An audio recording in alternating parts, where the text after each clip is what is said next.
Hello, everyone. This is your host, Debra Poneman, and my guest today, who is going to share how to do just that, is my dear friend of 40 years, the wonderful Dr. Rick Moss. Welcome, Rick. Thank you, Debra. I am delighted to be here. And I am delighted that you are here, and I'm going to tell everybody about you.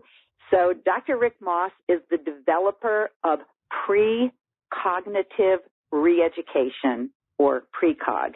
Pre-Cog is a process to find and clear out the limiting beliefs and retained emotions that block access to the greatness of our inherent nature. Rick developed this work after teaching meditation for 20 years and realizing that wholeness experience alone does not change subconscious patterns, and by itself is not enough for transformation. He has an international practice. He travels throughout the country offering seminars and trainings to help people to do this work, either personally or professionally. Louise Hay has said of his work, quote, "You have a wonderful gift to offer the world." Dr. Bill Little, minister of the Pacific Coast Church, says, Rick's work is simply the essence of power and precision in mental work. So gifted with an amazing intuitive ability, he's also the author of The Light Traveler's Notebook. Rick is a PhD in education from the University of Texas at Austin and is a minister of religious science. And today he's going to share a lot of things. First, he's going to allow us to experience a part of ourselves that is the source of profound healing and transformation. We're going to discover why we may not be manifesting what we think we want. He's going to share how we can embrace an opportunity to heal old childhood pain, find the person inside of us that's going to love us forever, and explore the tremendous difference between love and like. So, Dr. Rick, thank you again for being here, and welcome again. We're going to have a lot of fun this hour. I'm so looking forward to it. Thank you, Deb. You know, I love your work, and you know that I just said you have to be on New Transformation Strategies because I have experienced your work and had such a profound shift from it that I wanted to share it with everyone. Before we dive into a few questions, you have to share with everybody your journey. I know I was on part of that journey with you many years ago, and now we're back together again. So why don't you tell everybody about that, and then we'll get into some of the details of your work. It will be a pleasure. I was a teacher of meditation for about 20 years and spent a lot of time going deep into meditation, spent 9 months learning advanced meditation techniques, got a master's in interdisciplinary studies in the light of consciousness, ran a couple of centers. So I really threw myself and my life into meditation. And what we taught, the bottom line teaching, was that all you had to do was transcend into wholeness and everything in your life would change. Well, 20 years later, I'm living in a spiritual community based on the teachings in Austin, Texas, and I've got to be truthful with myself. I look around and I see I have pretty serious candida.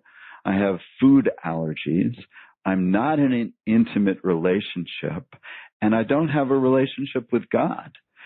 And I'm going, gosh, I've done everything that I knew how to do, and I've done it totally wholeheartedly. And while I absolutely love meditation and value it, and still do to this day, I had to admit that it wasn't changing everything. For years, I had food allergies so badly that I was constantly saying, no, I can't eat it. I can't eat it. Well, one day, my son Daniel, who probably was about 7 years old at the time, came up to me and sort of tugged on my shirt sleeve and said, Dad, do you still have can't eat it? Well, Candida became can't eat it in our family, and I certainly did. That and food allergies, and they weren't going away. And the other issues that I mentioned. And really my intent, my life, my purpose is really to live from my authentic self, to wake up and live from who I am. And so if after that kind of intense devotion, I didn't feel like I was getting there, I was willing to say help. And in that movement, you really can't say help and look outside of the movement. And yet I knew I had to do that. And so that's what I did. And it was scary because all my friends were living there or in the movement. And here I'm saying help and looking outside. But I was really authentic in my help request. And someone showed up. And what they taught was really interesting for me. What they taught was this principle. If you want to see what you want, look at what you've got. Well, as you know, we didn't really look at the world from a psychological perspective at all. We looked at it from an absolute perspective. And so this was a completely new way of looking at the world. And this person taught something called psychokinesiology. And so in psychokinesiology, one puts out one's arm and someone pushes on it. It's muscle testing. And so he said, say 1 and 1 is 2, and my arm was strong. And then he said, say 1 and 1 is 3. And I said, 1 and 1 is 3, and boom, my arm gets really weak. I went, wow, that's very interesting. He said, okay, so let's apply this principle. You say you want an intimate relationship. And I said, yeah, I want an intimate relationship, and I'm not creating one. So he said, put out your hand. I did. He said, say, I want an intimate relationship. And I said, I want an intimate relationship. And bam, my arm goes right down. I said, I don't understand that at all. He said, oh, what was it like for you with mom and dad growing up? And I went, oh my gosh, mom was either absent doing her art business, or when she was around, she was trying to make up for being absent and overwhelming. And so he said, so either love was abandoning for you or it was engulfing. And he said, and why do you think you want an intimate relationship when your subconscious believes that that's what intimacy is? And that was really eye-opening for me. That was really the beginning of my work. And I started to develop a way to do psychokinesiology within my own body. I could ask a question and my neck would go forward and back for yes and sideways for no. So I could test the foods that I could eat for lunch and this and that. And I realized that I could use that same tool as a way to read the subconscious. And lo and behold, I was able to find within myself all of these patterns, all these beliefs that got engendered in childhood that were deeply affecting my life, because these beliefs were like the software in my computer. And if I wanted to change the printout, I had to change the software. And so I started to develop this practice called Pre-Cog, which looks at the subconscious and realizes that the subconscious has to change in order for our life to change. That change at the subconscious level is absolutely essential. And so I set out to develop this work, really guided by the quotes like, the world is as you are, or who we are happens to us, which Carl Jung said, or Buddha's line, the world is like you are. So I started to be guided by that and realized that I could find those limiting beliefs. And the more I did it, the more intuition grew in me. So I started to become more and more empathic. So I could feel what my clients were feeling, and I could receive information and pass it along. And lo and behold, the results were really dramatic. And I've been doing that work and growing in that work for the last 25 years. Wow. Thank you, because because we were both teachers in that meditation movement, I always wondered what happened to you. Well, that was it.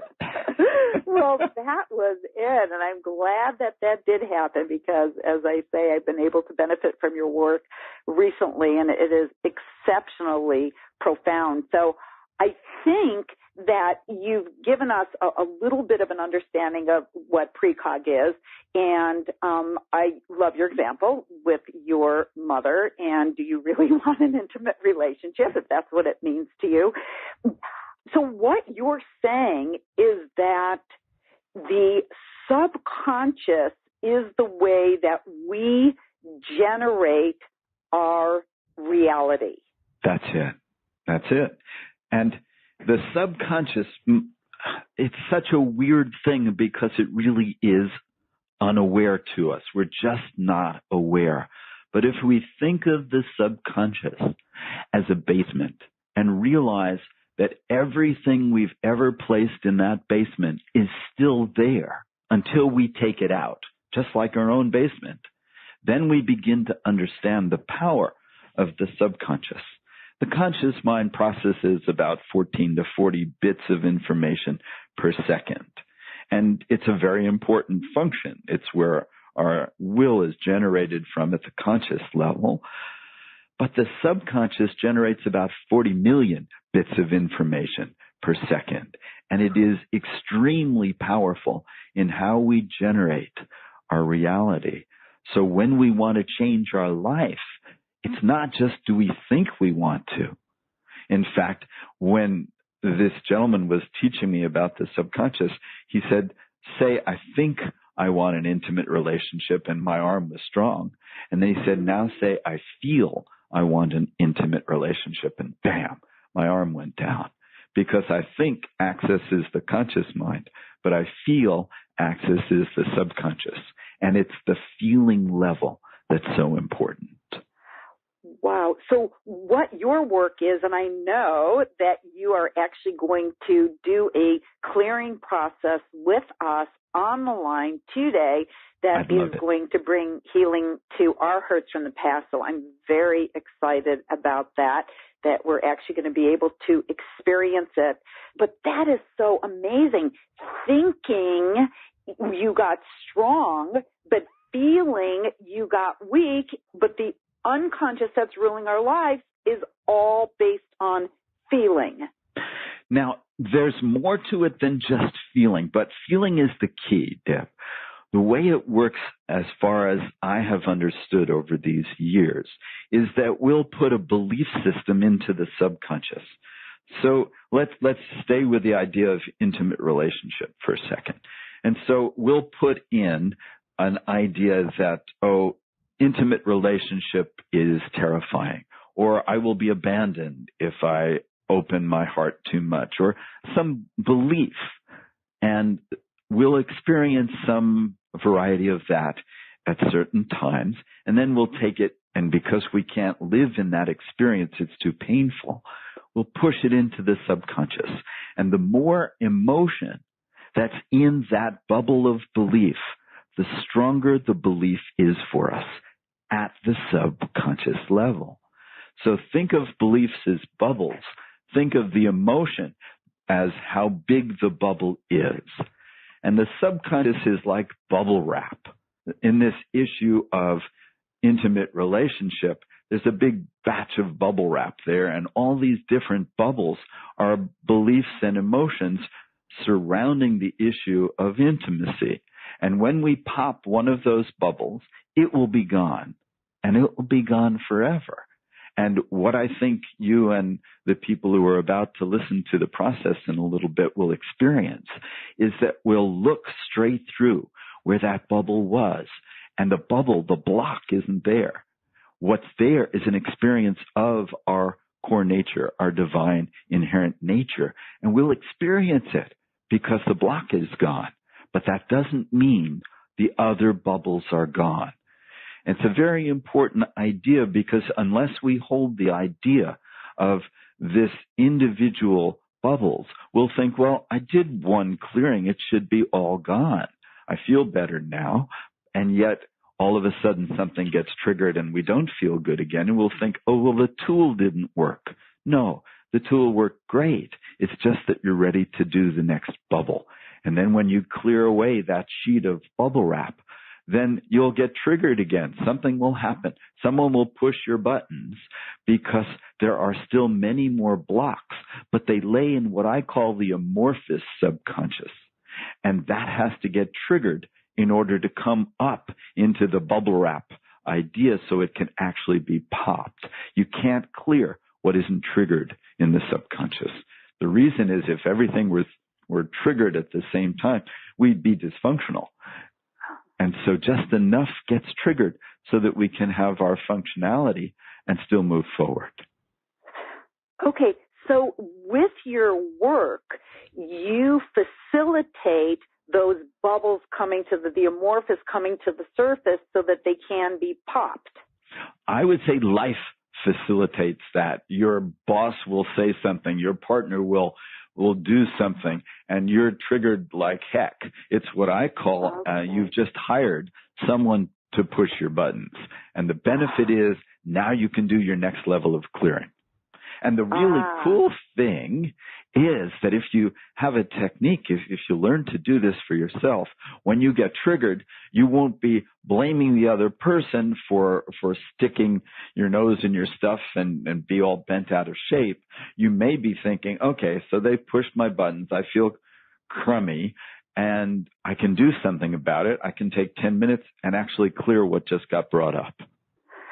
Oh, so you actually can teach us a way that we can clear it ourselves. Absolutely. Like maybe in what you're going to offer us at the end? Well, you'll see all the steps in what I'm going to offer. And so you'll be able to see clearly the steps of clearing. And then what I can make available to people is how do you learn this at a little deeper level so you can handle other possibilities that may occur. Okay. And that's what I do when I travel around the country, or I do it by phone. I know you do it by phone because you did it with me, and it was like fabulous. And also, I've listened to some of your downloads, and they really are downloads, and very, very powerful. Okay, so I know that people are chomping at the bit, and because I told them that we're going to do a clearing process, but there's something that was in the copy of your introduction that I just found really intriguing, and that is the difference between love and like. Can you, I don't even know how this applies, but can you just talk about that for a little bit? Oh, I would love to do that. Okay. Can I share one of my favorite quotes about love and pointing to the power of love versus like? Sure. Would that be okay? I just love this quote. It's from Emmett Fox. But I'll introduce the quote by saying, like is what the ego does, and it's about preference. I like blonde hair. I don't like black hair. I like chocolate. I don't like vanilla. It has a certain very limited power. Love is really the divine essence. A friend of mine, Mark Gaffney, who is quite a wonderful teacher, put it beautifully quite recently when I was listening to him teach. He said, love is a perception first. When we look at someone and we see God within them, what we feel next is love. So it starts as a perception. We experience divinity in the other, and that triggers the feeling that we call capital L, love. I think that's just totally profound. Yes, and yes, wouldn't that be nice to live in a space where we see others and we spontaneously see the God? Absolutely, absolutely. And from my perspective, one of the things to get there is to clear away the limiting beliefs that hold you back in competition, judgment, and fear from actually seeing the other. Okay, well, can you give us a way to better do that, to understand unconditional love? I can, and here's the Emmett Fox quote that leads into that. So there's about 4 or 5 lines here, and it's just beautiful. There is no difficulty that enough love will not conquer, no disease that enough love will not heal, no gulf that enough love will not bridge, no wall that enough love will not throw down, no sin that enough love will not redeem. It makes no difference how deeply seated may be the trouble, how hopeless the outlook, how muddled the tangle, how great the mistake. A sufficient realization of love will dissolve it all. Got it. That's the power of capital L, love.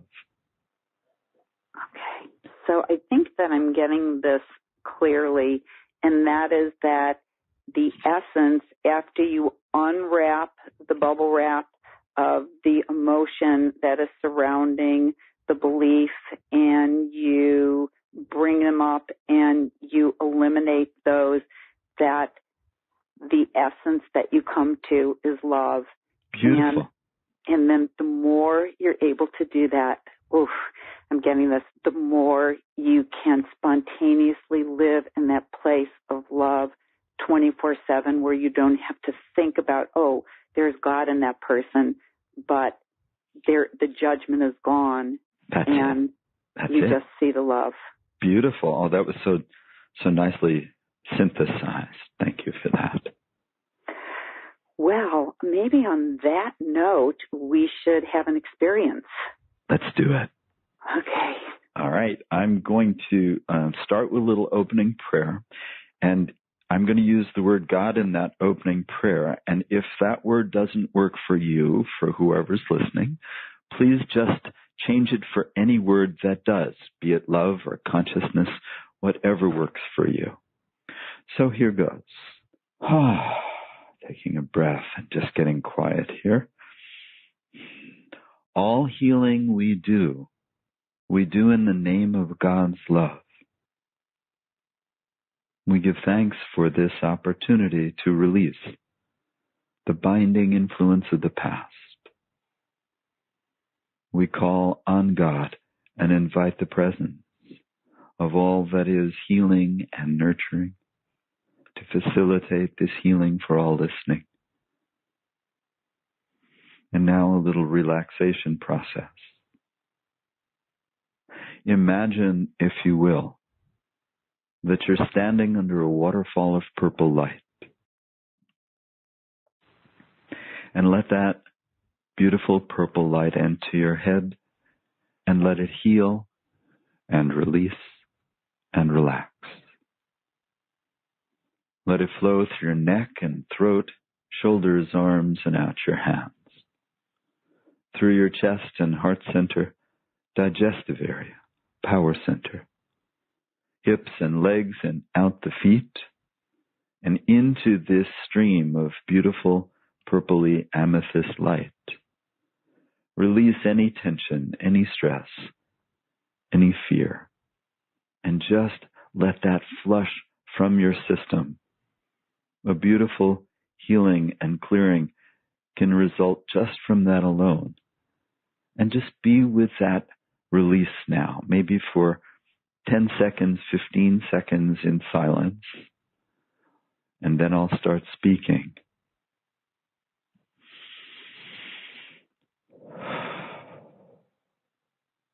I'd like you to imagine that you, the best of you, the truth of you, you are standing in a column of light, and this light is pure love, pure goodness. To receive this light requires nothing.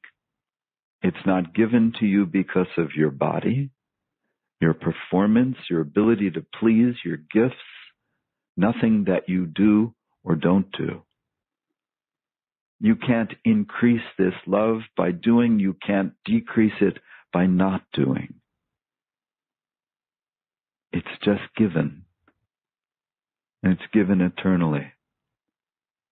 You stand in that light. And to whatever extent you can let it in and be conscious of it, wonderful. And if you have no experience of it, that's just fine too. And imagine that you look out from this column of light and you see a little child. And that little child is sad. she or he is holding the belief that there's something wrong with me, and their heart is hurting. And whatever has happened to them in their life, maybe they're about 6 or 7 years old, and this child is you. And even if we had the most perfect parents imaginable, there have always been times when we felt that there was something wrong with us. Well, we weren't perfect. Some of us have experienced intense abuse, and others quite mild. In all cases, this belief will be there. You are observing that child. It's easy to fall into the child emotionally and empath our own woundedness. In this case, don't do that. Stay separate. And imagine that you go to that child as the loving being that thou art. And you say to that boy or girl, I have come to be with you. It wasn't your parents' job to love you 24/7. They couldn't do that. And in some cases, they couldn't do it at all. It's my job, you say to the child. Love, or God, has sent me to you. I am the one that is meant to love you forever. I am the one and the only one that can bring healing to you. And imagine spending a day loving this child. You don't necessarily need to know what you do, although you can imagine having a party or going for a walk or whatever. It doesn't matter as much as it matters that you can find this feeling of caring, call it love if you will, for that child. And you imagine how the child changes as a result of receiving the love. This is the essence of the clearing. Just as you heard in that quote from Emmett Fox, love has the power to transcend, to transform. It is God energy moving. And we are directing this God energy through visualization to a place in our subconscious that is blocked. This healing power of God moving through us, directed by us, will create a change. Imagine a week of being with this child who feels that there's something wrong with her or him. Just loving this child. If this child wasn't good at something, let's say they're not good at spelling, does that change your love? Probably the answer is no. If this child is sad or angry, can you still love this child? Maybe the answer is yes. If this child isn't good at sports, can you love the child? If she or he is heavier or thinner, prettier, more handsome, less pretty, less handsome, can you still love the child? If the answer is yes, then the energy moving through you is unconditional love. It is God energy. If the answer is no to one or two of them, then you know that that stream in you is blocked, and some work needs to be done in that channel to open that channel up so that the God energy flows efficiently and powerfully. If you can find the unconditional love, I love you and it doesn't matter how you look, it doesn't matter what you do, then you are bringing the healing energy to that part of your mind and body that's stuck. So just love that child for a minute. And if that child experienced some abuse or harm, it will be essential to protect this child. Do that, if you will, by multiplying the loving you, the adults, and surrounding that child by 100 loving adults, such that if anyone were to intention abuse and stepped into the circle, the love would be so strong that they couldn't hold the intent of abuse, and they'd either be nice or leave. This step is absolutely essential if there has been abuse, for healing requires safety. So imagine this child growing up with this safety and you in the middle loving this child, week after month after year. The child is maybe 7 and 8. Imagine how the child is changing. Now here's the essence of the process at this point. It is important to allow the child to grow up differently than you did. This is a different facet of the diamond of yourself, and this child won't have the same journey that you had. So this child may not marry the same person or have the same children. Doesn't mean that what you did wasn't perfect. It was perfect. Perfect for your healing and growth. Allow, in this visualization, the child to grow up the way she or he grows up. Imagine this child with you loving him or her day in, day out, protecting him day in, day out, so that no abuse, no harm happens. This child is 12 and 14, growing up with this love. 16, 18, this child will enter into relationships differently than you did. Probably you entered into relationships to try and prove your worth. This child knows its worth, knows that it's lovable, and that will bring about different kinds of relationships. What is this child like at 20, at 25? What is this person like at 30, at 35, and even if you're not, what is this being like at 40? What qualities do you see in this being? Very likely some of those qualities will be confidence, ability to love, is loved, kindness, intelligence, creativity. These are all words that describe your inherent nature, your core self, that essence of you that God has placed in you as you, that has been covered over, the way the sun can be covered over during the day by clouds, but never lost. Within you is this greatness. And this child that you grew up to adulthood reflects that greatness. And one way to tell the change that you've just experienced is to ask this child that you just grew up, do you think there's something wrong with you?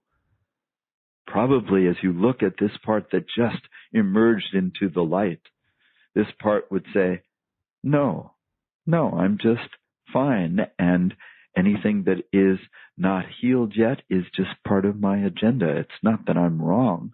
I'm just growing. I'm just learning. That's the difference of what that tape, that limiting belief felt like. Yes, there's something wrong with me and I'm bad because of it.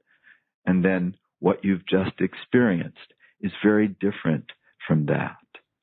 And that's a little of what it feels like when we heal out that limiting belief and clear away the retained emotions associated with it, clearing away that blockage, able then to see who we are in the light, not who we thought we were in our limitation and pain, not who we thought we were in the stuff.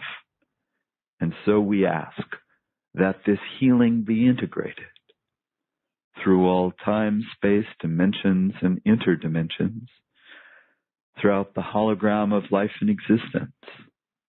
And so it is. And that's just a way of saying through every part and particle of our being.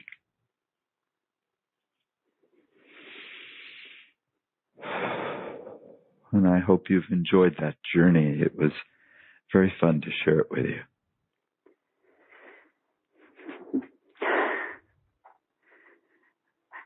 well, it's hard to talk. I enjoyed it. I especially enjoyed when you asked the question, now, is there anything wrong with you? Because in that moment, you realized that even though you had that child grow up, maybe marry it, go up, it didn't have to be the same path that we actually took. Of course, the truth that I got, and I'm sure everybody else got, is that, no, there's nothing wrong with us. And that's such an important realization, Debra. So important. We're just growing and healing, and where we are is where we're meant to be, and we control the speed at which we move through our intent, our focus, and our dedication. You know what else I loved about that is that a lot of times people share with me that they're not good at visualizing. And the thing about what you just brought us through is that whether we are good at visualizing, being able to see our little child at 6 and 7 or 10 or 12 energetically, and I'm one of those people who is not that great at visualizing, and it didn't even matter because it was the energetic intention that you brought us through that journey. I would venture to say that we all felt a shift. So thank you so much for that. My pleasure. And can I comment on what you just said? A lot of people don't visualize well, but a lot of times it's really just the feeling and not the seeing. I don't visualize well either because I'm a feel-seer. A feel-seer is one who has an experience at the emotional level and then transforms it into visual. I don't see it first. I feel it first. Oh, that's interesting. Okay. So a lot of people I think a lot of people just had an aha over that. I hope so. Yeah. They feel it first before they see it. I think I'm that way. I think that would be very likely. Yes, yes. As we talked about even before this call, I went through that process with you before that you brought everybody through just now. And guys, look forward to having a shift from that healing because I know that I did, and it was unexpected, and it was really powerful for me. So I'm glad that I got to do it again. So part of your work involves releasing past life stories, okay? Yes, that's true. Can you explain to us what you mean by stories? I assume it's experiences we had and we made up something around it? Well, as a facilitator of healing, it's really important that I have to be on the same side that my client is. So that's why I say don't have to use the word God. You can use any word.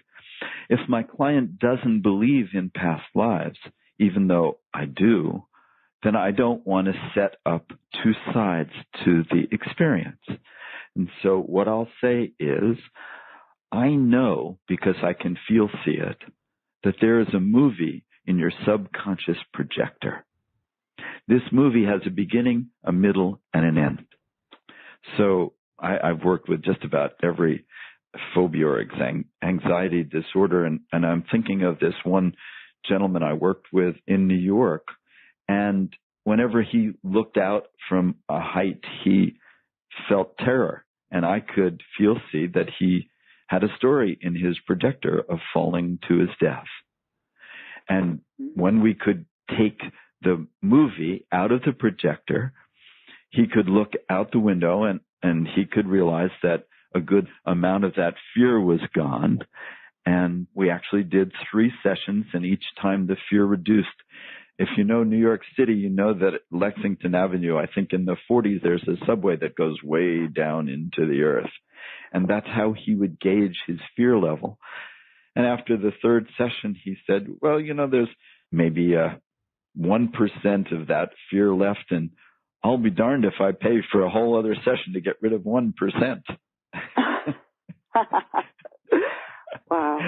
So actually he went on to work on his fear of competition. And that was really interesting because he'd never won a tennis tournament. And what we did is each day of the tournament, we did a clearing. And it had to do with fear of success and fear of looking good and this and that. And by the time we finished clearing him each day, he actually went on and won the tournament. So that was a wonderful demonstration of how our belief systems affect our physical performance. Boy, okay, I got it. And because I know that what happens is that you can free people from addictions. We talked about that. And we talked about clearing, even in your own life, that block to intimacy and having that intimate relationship, and also people's blocks of self-expression and communication. So I know that these blocks inhibit us in all areas of life. It's true. It's absolutely true. And I guess that releasing these stories around it is really a very powerful tool. And by the way, I used to live on 23rd and Lex, so I was laughing when you were talking. I used to take that train every day. Yes, I know that subway. I used to work for Business Week, and I used to take that subway. Oh, that's very funny. So you picked my street. You picked my subway. But fortunately, I don't have any fear around that. But I have some other fears, so not that one, but other ones too. Okay, good. Well, here's what I'd like to do. I don't know if there are any other processes that you would like to take us through. I think you mentioned that you had another one that was just like 2 or 3 minutes, or did I hallucinate that you said you had another one? Oh, gosh, I have so many. You give me the time frame, and I'll pick the process. How about that?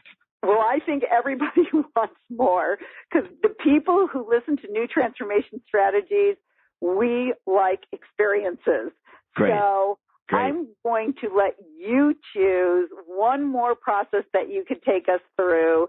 And we have, let's see, we have about 10, 15 minutes left, so you decide.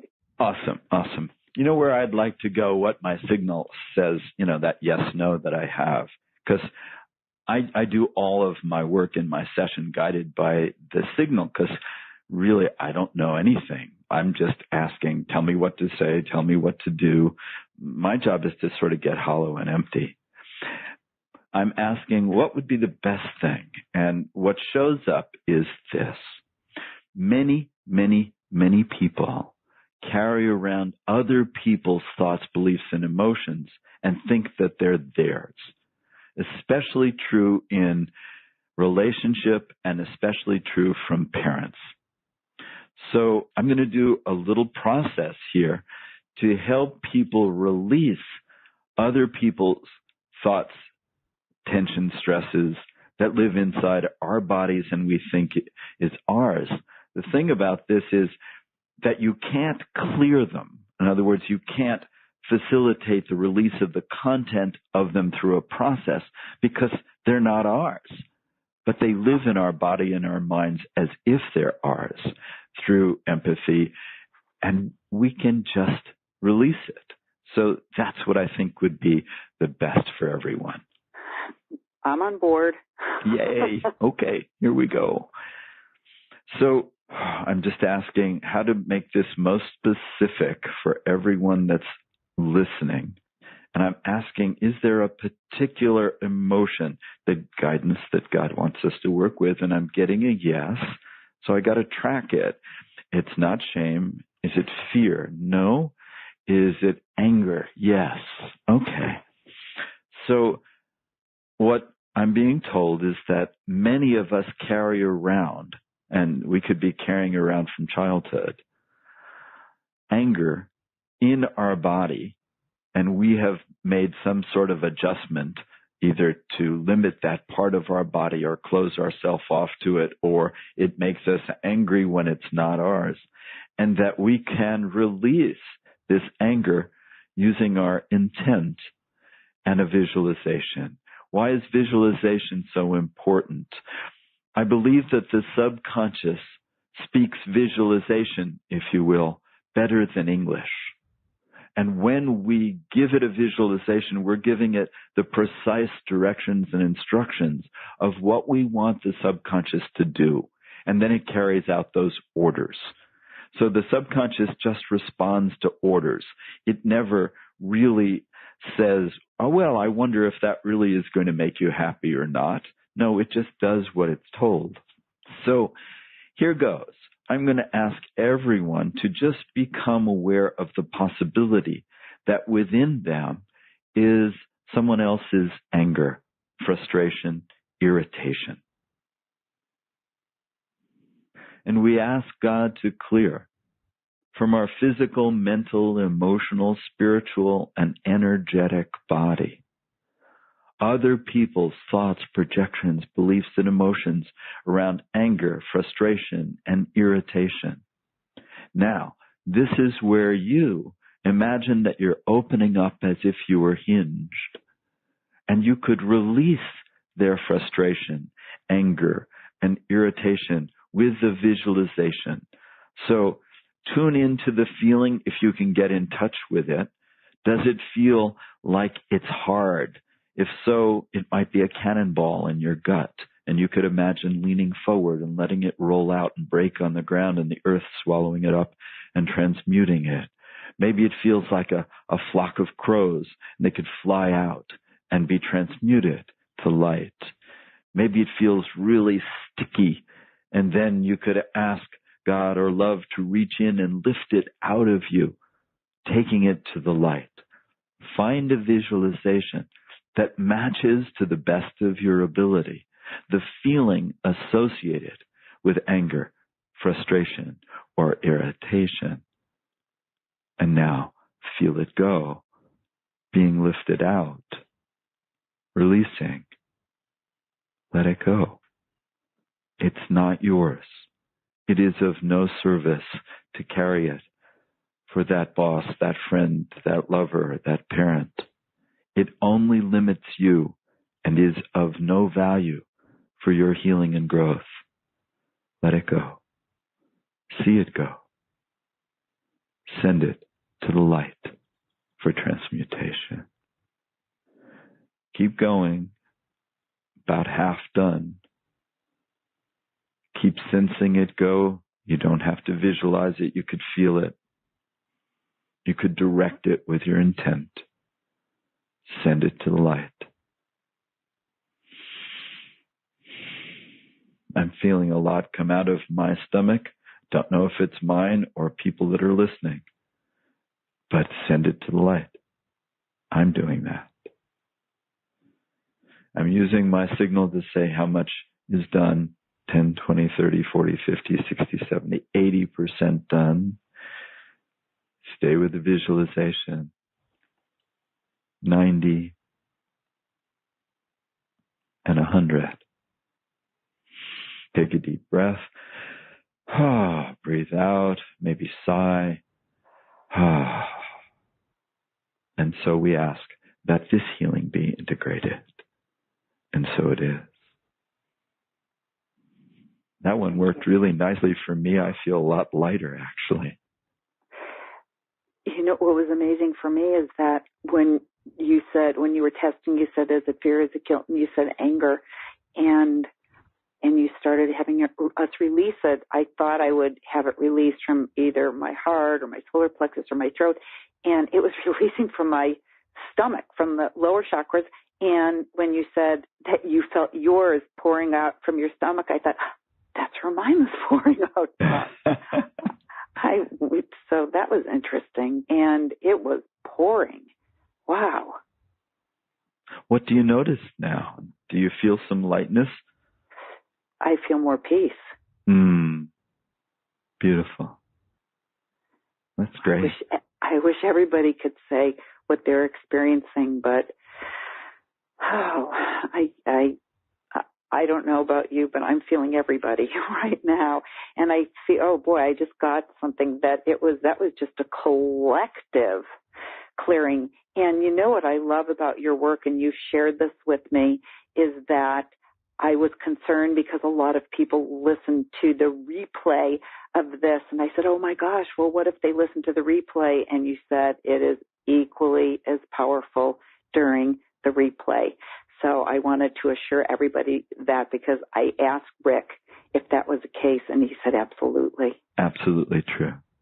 It'll work every time you listen to it. Yes. Fantastic. Well, on that note, we need to know how we could listen to you a lot. So can you please share with us what you have to offer? And you know what? While Rick is sharing with us what he has to offer, you can follow along. To access this package for yourself, just click on the special offer button on this web page. Can you let everyone know what they'll find there?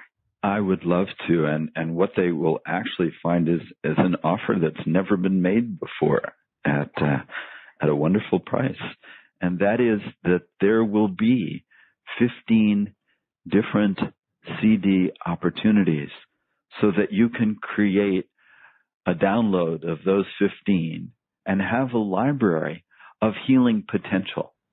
So if something comes up for you and you want some assistance with it, you'll have 15 different opportunities of the right topic to facilitate that particular healing piece.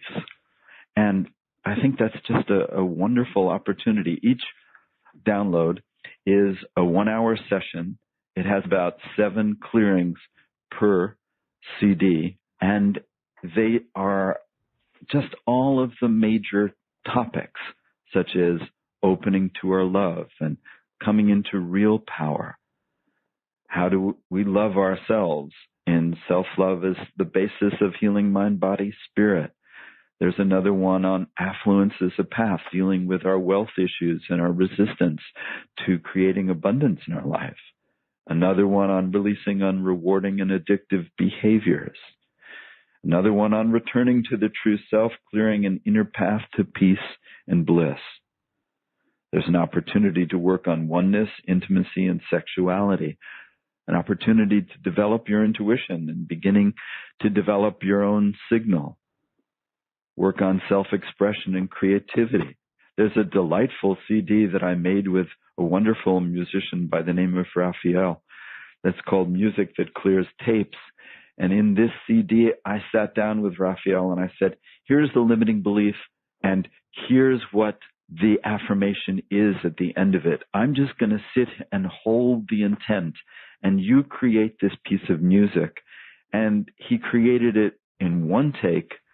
There are 2 pieces and it's some of the most beautiful music I've ever heard. Then he did a little overdub and it's amazingly powerful. And it seems to have grown more and more angels that support that particular clearing over the years. A couple more on receiving. There's one on guilt, shame, and forgiveness. One of the most interesting and well-received one is called Weight Loss from the Inside Out. And this really deals with the issue pointed at by the National Institute of Health, which says that an extremely high percentage of people who diet to lose weight regain that weight in a short amount of time. So in this CD, we take a look at, are we eating to avoid feeling? Are we afraid that we need to be bigger to be safer?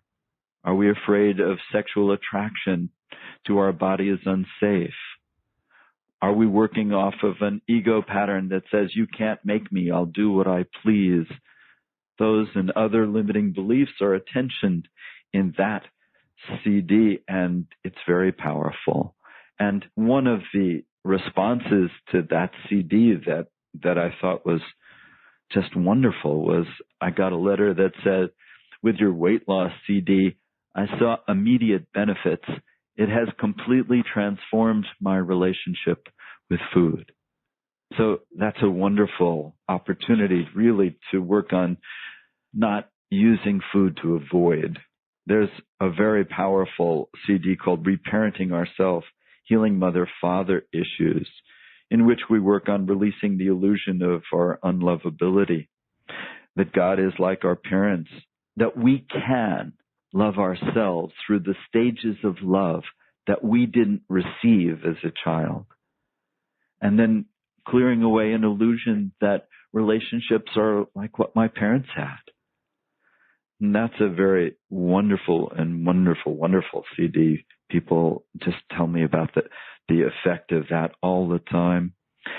And then one more, I wrote a book which you pointed to called The Light Traveler's Notebook, which has to do with what would it be like for consciousness coming to this planet and teaching the truth about awakening.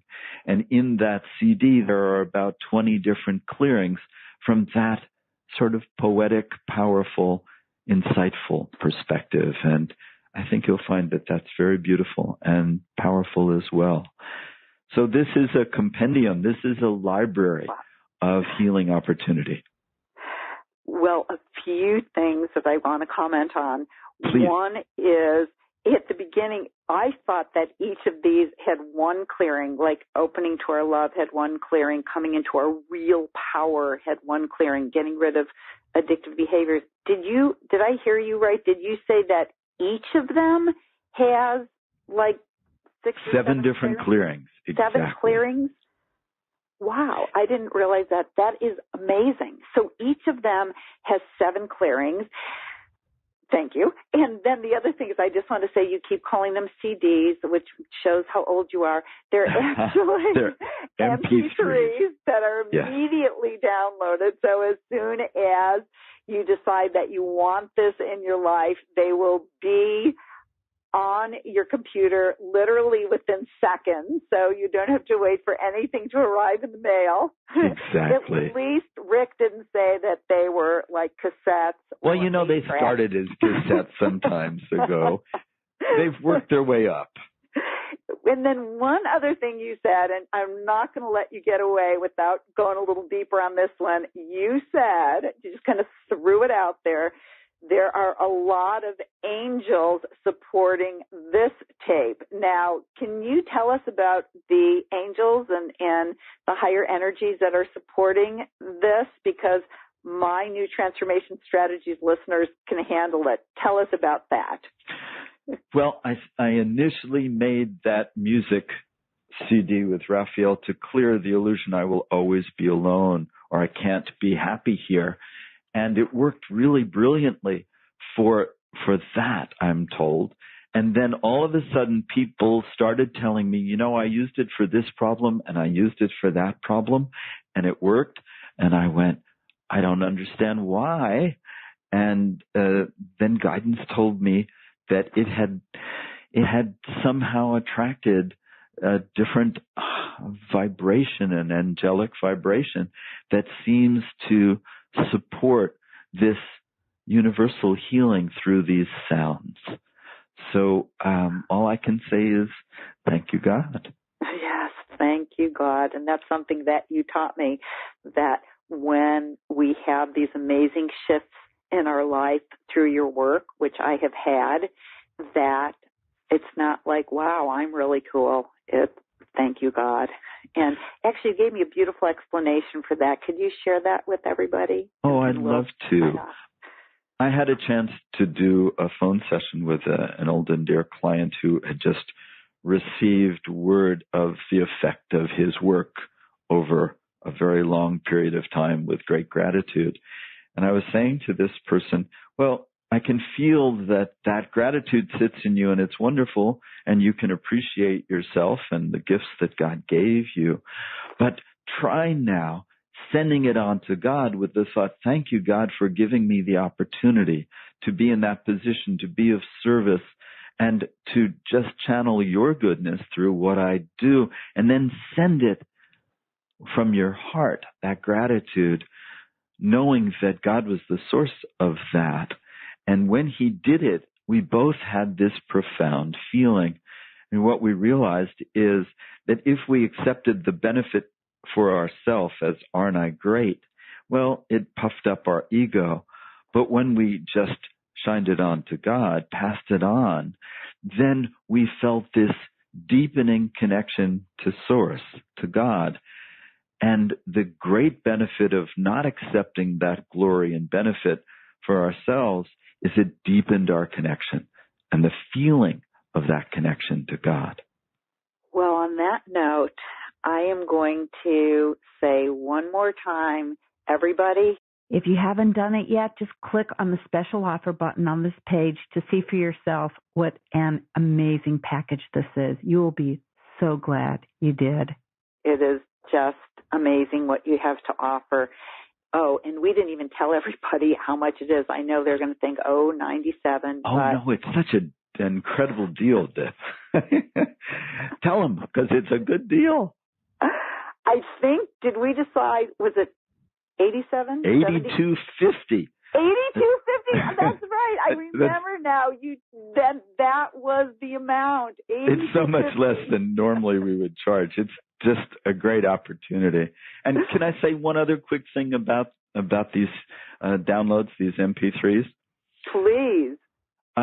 What I did over the years that I've been working, and it's been 20-something years, I found that everyone had universal misperceptions, and these universal misperceptions could be cleared away with the MP3 downloads, and I wouldn't have to do that piece when I worked with them individually or over the phone. So it saves them a tremendous amount of time and money of what we would have to do together. There are some things that we have to do one-on-one together, either over the phone or in person, but there's so much that can be just done and cleared away with the MP3 downloads, and then you can use the other time for what's specific to you. Yes, and yes. I know the power of the downloads. And as I say, that is a double entendre. It's a download and a download. So, Rick, thank you so much.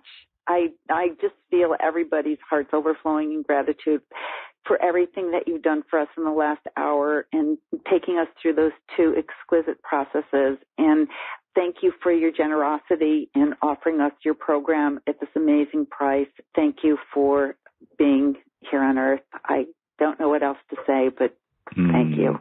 Thank you, Debra. And it's so sweet and wonderful to be on the phone with you, and I really appreciate the container that you created for this opportunity to share this work that comes through me. So, before we sign off, any final thoughts?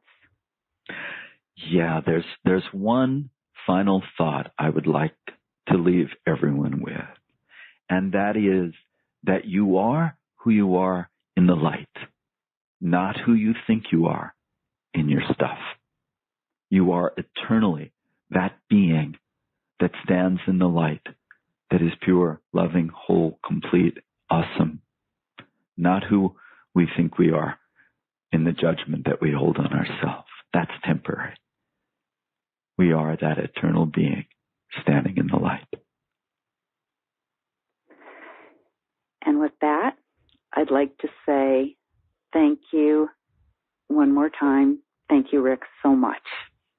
Yes.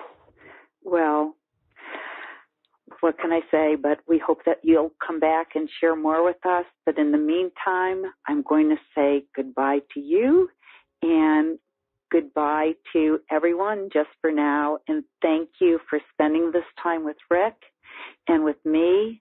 And I look forward to being with you again and hopefully having the wonderful Dr. Rick Moss back. For now, this is Debra Poneman sending you love as always.